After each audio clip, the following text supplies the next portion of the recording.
Should I have taken her to our pond that day? Her last day with me. Photo by Andrew McElroy on Unsplash. I can't begin to describe what it's like to lose a parent. Regardless of your age, whether it happens when you're 10, 20, 40, or 60, there's this sense of the world suddenly going empty. It's like the anchor to your life disappears or the map of your own self gets wiped blank. It's the most unique pain and fear I've ever felt. My mom passed away when I was in my late 30s. This was 2 years ago now, but I still feel like I want to pick up the phone and call her. She was a tough woman, and she raised me that way too. But there was a softness to her when it came to family and her kids. We became friends, we really did, after I became a parent myself. Suddenly, I understood her differently. For my wife's birthday that year, she baked a 4-tier cake. At that point, she had already been diagnosed with pancreatic cancer. They gave her 6 months to live. She made it 4.5.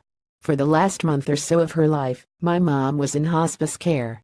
I spent her last 2 weeks with her, every single day, and it was the most tear-wrenching thing I've ever done.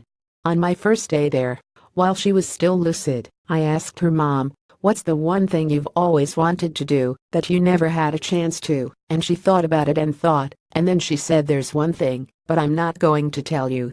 I kept pressing her.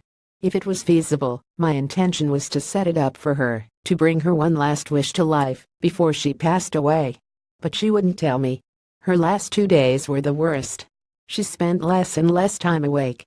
Even when her eyes were open, she wasn't quite there. I could sense her slipping away, and I begged and pleaded for her to tell me. It was a race against time. I became fixated on getting her answer. I had this delusional thought that I could make her death somehow easier for me, by making her wish come true. I cried at her bedside. And finally, she told me. She said, "I'd like, just one last time, to go fishing without feeling any pain." Such a strange thing to hear, that of all of the things she could have asked for, all she wanted was a fishing trip like the ones she used to take me on when I was a kid. I spoke to her nurses and doctors, but it was impossible. We couldn't move her. It was too dangerous. She was too close. I'm sure everyone thought it would have been a nice gesture, but at the end of the day, nobody wanted to deal with the legal liabilities and just general messiness of allowing a dying patient to go fishing. I went home to sleep that night, and I drove to see her the next morning. Her eyes were glassed over, and she moved them sporadically.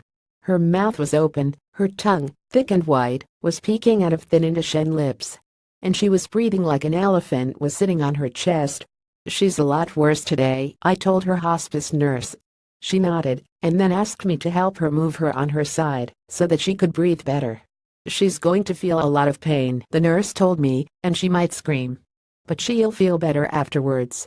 So the nurse stayed on her left, and I hooked my hand around her right arm. My mom let out a shudder, and as we lifted onto her side, a loud and anguished moan.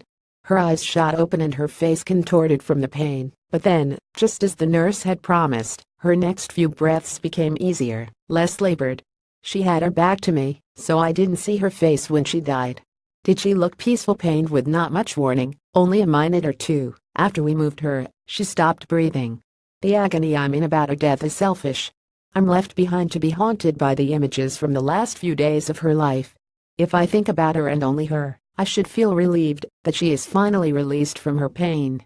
But it is only human that I think about myself, too. Did I kill her? By moving her, what will become of me, now a motherless son? But the silliest question also feels like the most important. Should I have taken her fishing on our pond that day? This story is part of a series called Craigslist Confessional. Writer Helena Bala has been meeting people via Craigslist and documenting their stories for over 2 years. Each story is written as it was told to her.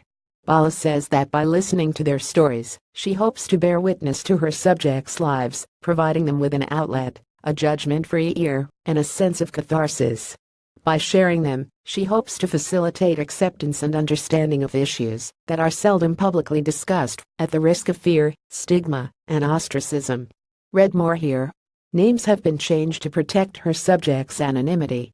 Read more Craigslist confessionals here. To share your story with Helena, email her at craigslistconfessionals@gmail.com. Learn how to write for Quartz Ideas. We welcome your comments at ideas@qz.com.